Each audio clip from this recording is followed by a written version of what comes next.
Well, welcome everyone to Backyard Birds 101. I'm Janine from Egg Harbor Library, and we are here with Jess from the Kress, which is where the Egg Harbor Library is. And she is going to be telling you something that she's passionate about, and it's her backyard birds. So I'm going to let Jess take it away.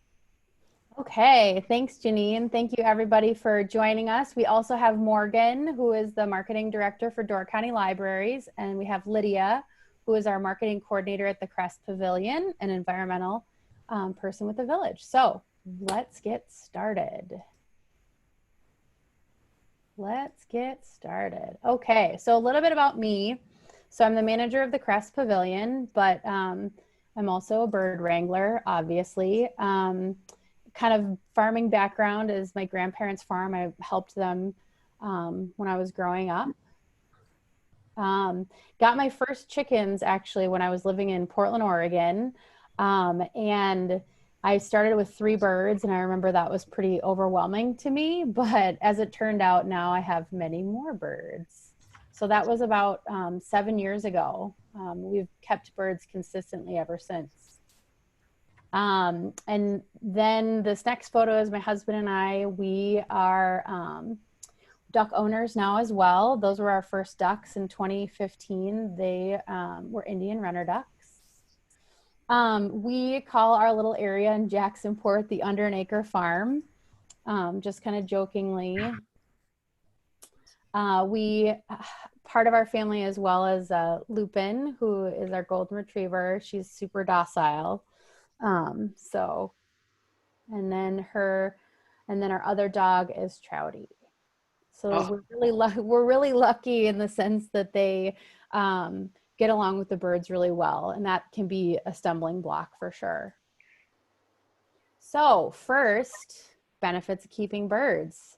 I mean, first off, they're your pets. Those were the 3 chickens that you saw in the earlier photo, our first chickens. Entertainment for sure. They're always, we call it bird TV, where we just sit out back and watch the birds. And then recently, we've actually had a pond because of our sump pump, and the ducks have been enjoying it. We've had people walking by, and especially during the time of quarantine, it's kind of nice to have a little neighborhood show.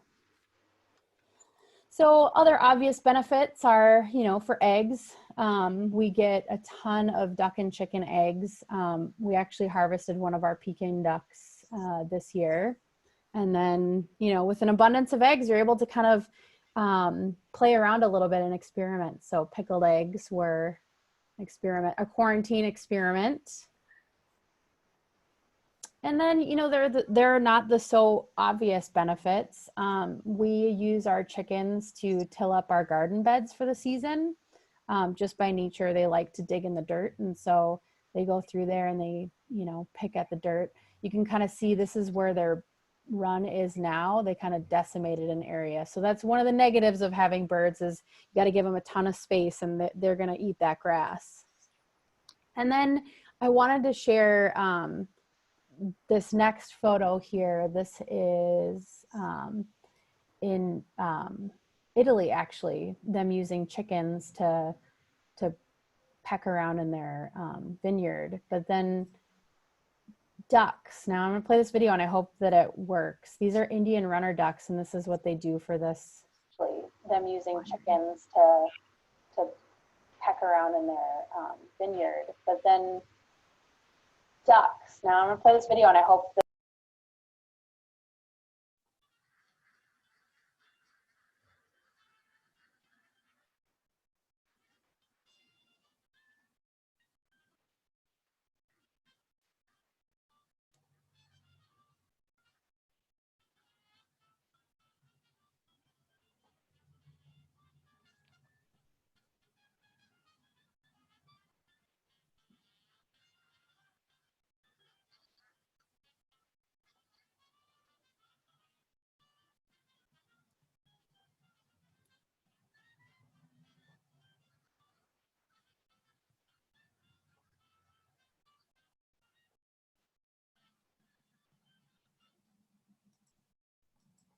So that's something we're going to try this year. Actually, last year we had a little bit of a slug issue.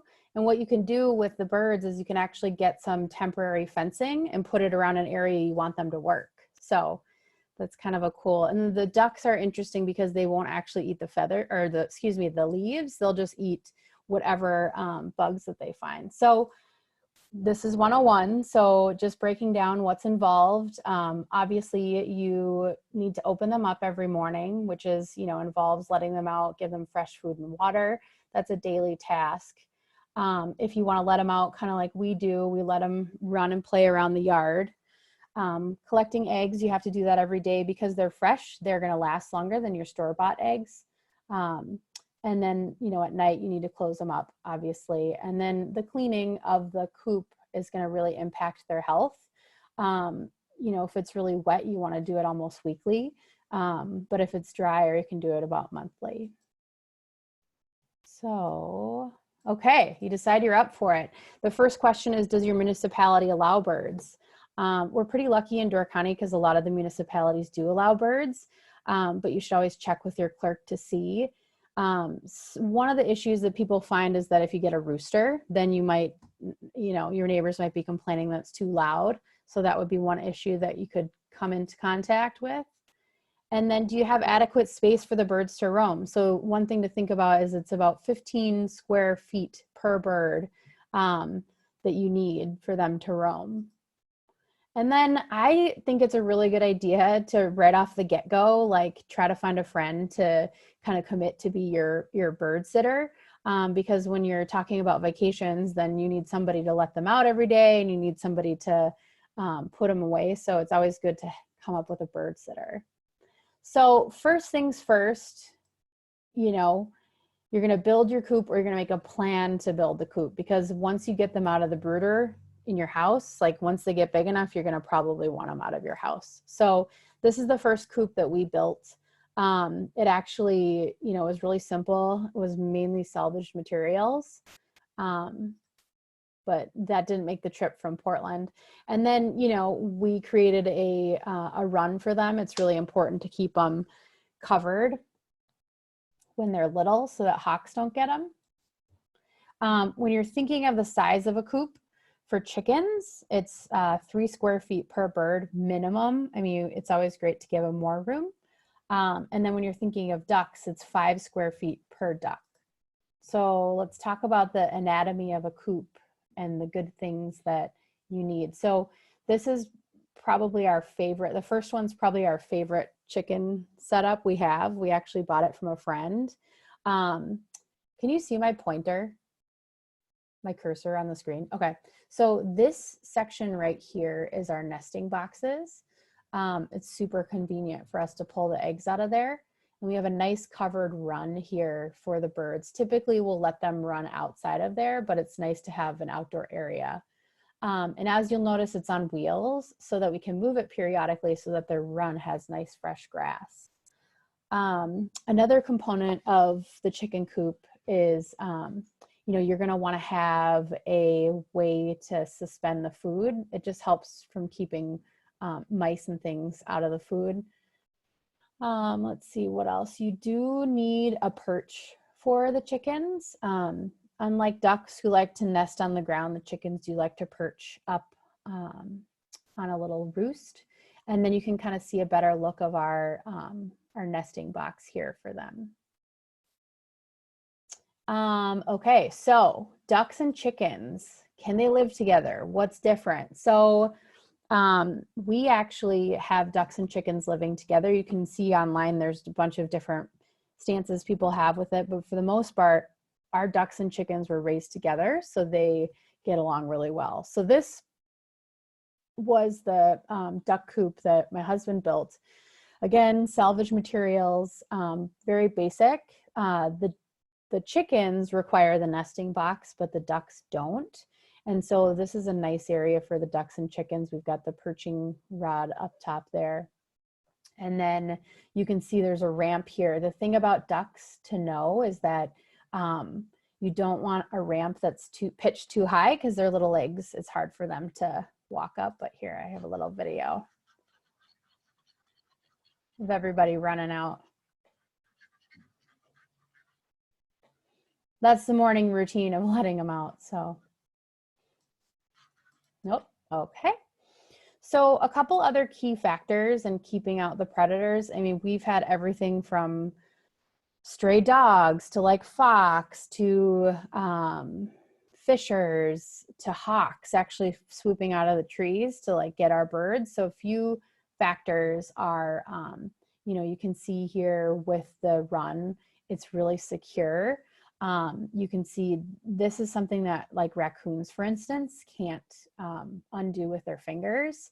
So you just want to make sure that you've got, two sets of locks because they'll get it. I mean, it's crazy. We were a little bit, we were newer at it. We weren't locking them up at night. We were letting them roam. That was a very bad idea. So, chicken breeds. So, obviously because we're in a colder climate, you got to be conscious when it comes to chicken breeds. These ladies here are all hardier breeds. Apart from the Araucana. The Araucana is I would say a warmer breed bird, but they actually do pretty well here. You just need to be conscious of their housing. They're the ones that they're called Easter eggers, so they lay the blue eggs. And then we've had, Plymouth Rock and Barred Rock over the years, and then the Rhode Island Red classic chicken. But we've found the Wyandotte to be our favorite. They're very docile. And they're easy to catch. So, and then there's a meat chicken, which is kind of beyond 101, but just a couple of breeds that are, we haven't actually done meat chickens, but we're thinking of doing it.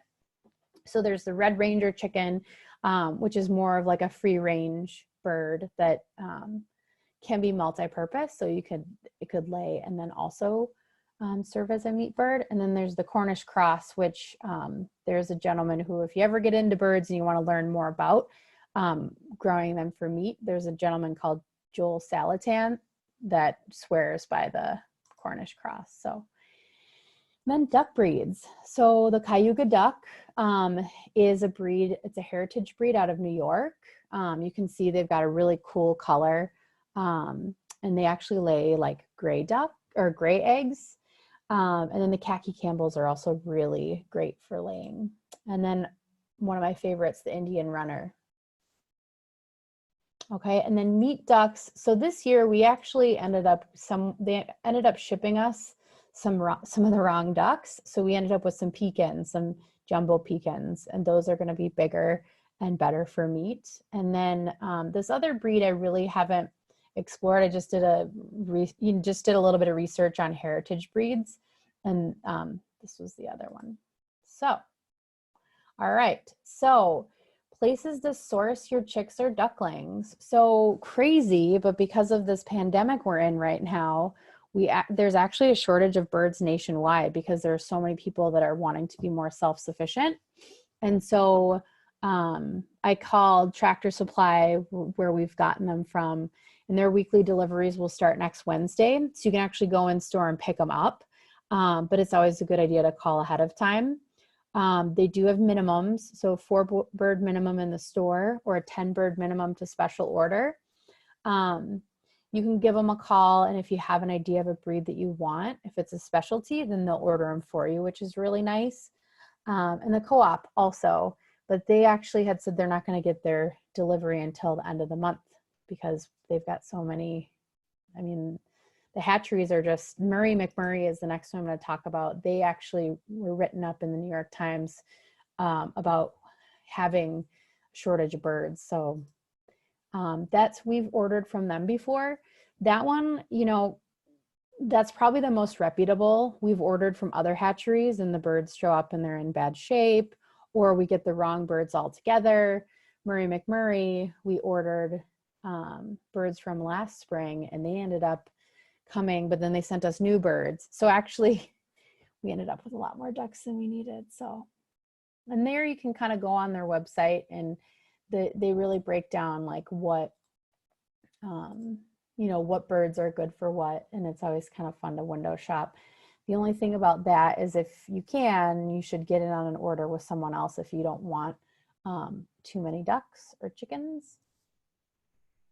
All right, so welcoming your birds home. So this is the brooder that we set up in our front porch. A couple of factors here. You've got the heat light, you've got some water for them, obviously, and then something to measure the temperature.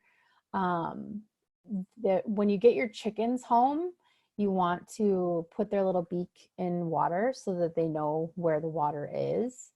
And then with the ducks, similar, but they are going to require you to mash up their food with water.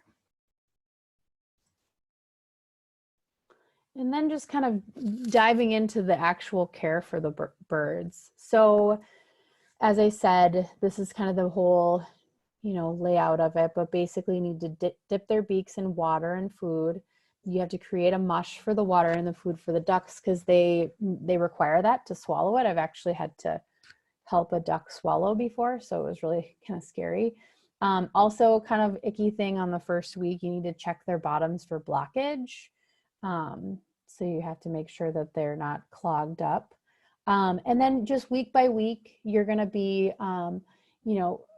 getting the brooder temperature, dialing it down by 5 degrees every week. You're changing the bedding. An interesting thing about ducklings is when they're little, they don't have the oil on their feathers to actually dry off after swimming. So you have to wait until about 5 weeks till you let them swim. They're going to want to, but then they won't. Basically what happens is they're not able to dry themselves off and then they get hypothermia. So around this time, you can actually feed ducks and chickens the same thing, some starter. You could get it at, Tractor Supply or the Co-op. And then about week 7, you're able to move the birds outside. Again, you're going to want an area that's covered because we've had hawks like come out from the trees and actually fly in and get our birds, like scoop them up. So you're going to want to keep them covered. By week 15, they're a little bit bigger and there's less of a chance of hawk attack. And then at week 16, you got to have your nesting box ready because the chickens are going to start laying then. We use a golf ball that we put in their little nest, so that encourages laying. And then, and then you're going to have duck eggs here pretty soon on week 20. So a couple other random helpful tips that I want to bring up is, winter is, if you get the hardier breeds, then they're fine. We had a couple of really cold winters a couple years ago, and I'd heard stories of people who lost their birds. With our elevated coop, they were off the ground, and so they were fine. There's this other thing that you can do is you can put a heat lamp in there, or it sounds kind of gross, but it's called the deep litter method. And basically you don't clean up their droppings, and then it sort of is like almost acting like a compost. And so it's emitting a little bit of heat. But one of the things that I'd recommend is one of these, it's like a rubber bucket, so that if it ices over, you can crack it and then carry your pail of water outside. Or if it's not super cold, then you can use one of these electric warmers. But generally the ducks really seem to like the snow, the chickens not as much. All right, so then our next phase is hatching our own birds. So we actually got an incubator, and then we're able to, after a couple weeks, actually see the birds growing. So more resources, couple of websites I really like, backyardchickens.com. There's a ton of people on there asking a ton of questions. You don't have to have like a membership, but you can find a lot of really helpful forums. And then there's communitychickens.com, which has a free newsletter that I recommend. Also, if YouTube, I'm always watching YouTube. This guy actually in Vermont, he has the Golden Shaw Farm, and he is really insightful on his journey owning ducks. And then there's this gentleman, Justin Rhodes, that raises chickens out in North Carolina. So, okay, Any questions? I know it was a lot of information. All right, everyone's unmuted now, so if there are questions, we can hear you. There are none on Facebook. I just checked. Okay. Oh, I want to ask a question. Okay. Do those running chickens, do they fly or do they always just run? Or not Yeah, chickens, ducks? The runner ducks just run. In fact, most of the domestic ducks that we have, they fly a little ways, but they don't. I mean, we ended up with a mallard, for instance, in that mix-up order, and she's always flying around. She hasn't flown away yet, but yeah, the runners, they just run.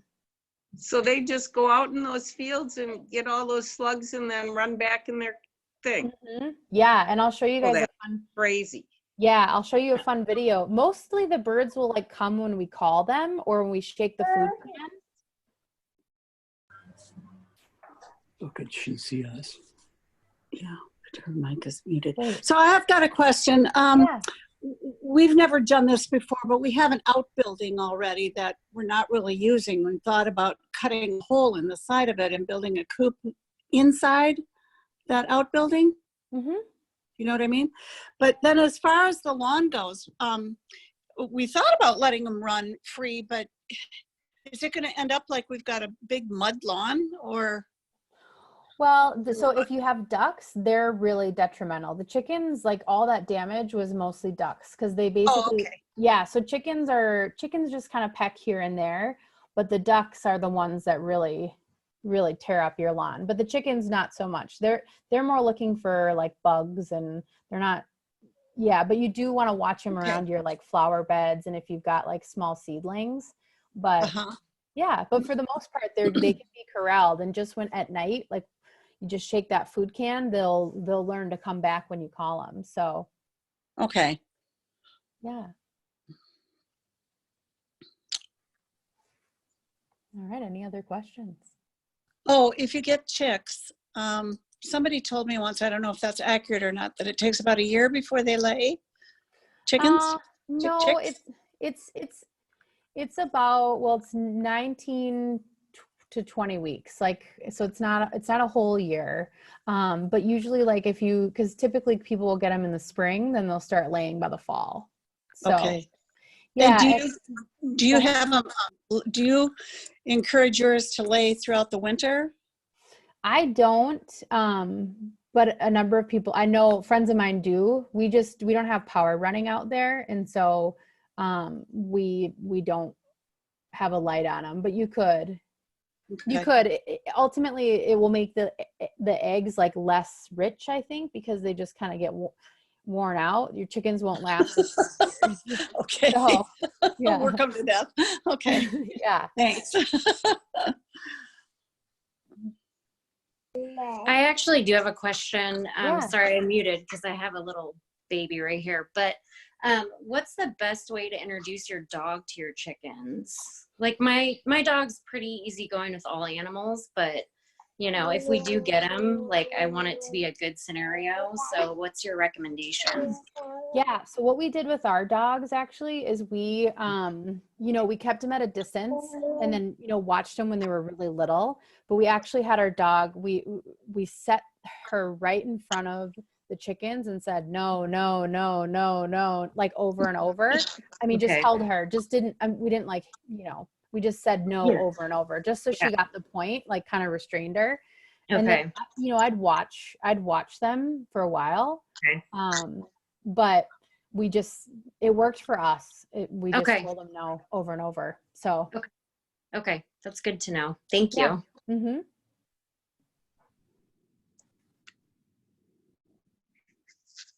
All right. Okay. Well, and then. All right. Any more questions for Jess?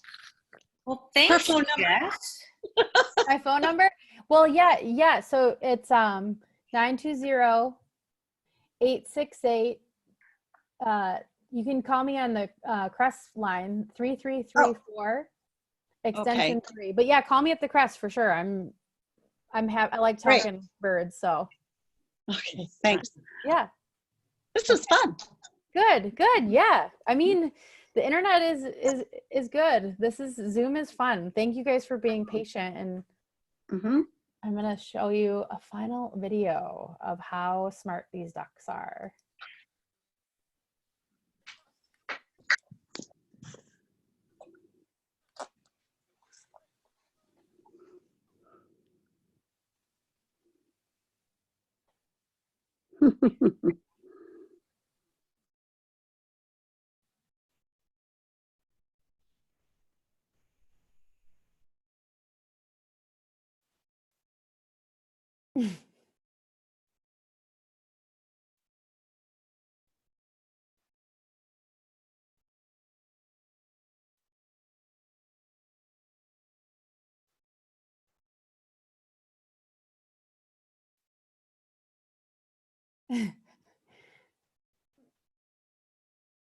Okay, well, thank you guys so much for tuning in. We have lots of other programs. I don't know if Morgan wants to touch on anything else that's going on through the library system. I think Morgan popped. Oh, there she is. So I know tomorrow we have another program with the Egg Harbor Library, and that is going to be Spring Herbs of Door County with Yeah. David LaLuzerne. He's an herbalist based in Ellison Bay. Yes, and then check our website, both at the Kress's Facebook page, also the library's Facebook page. And we have all of our events updated on our website calendars. So look there, like our Facebooks. And we'll be doing a lot more of these things. I know we're still brainstorming more ideas too. So we look forward to connecting with everyone. Thank you so much. Have a great day, everybody. Thank you. Bye. Bye. Bye, thanks.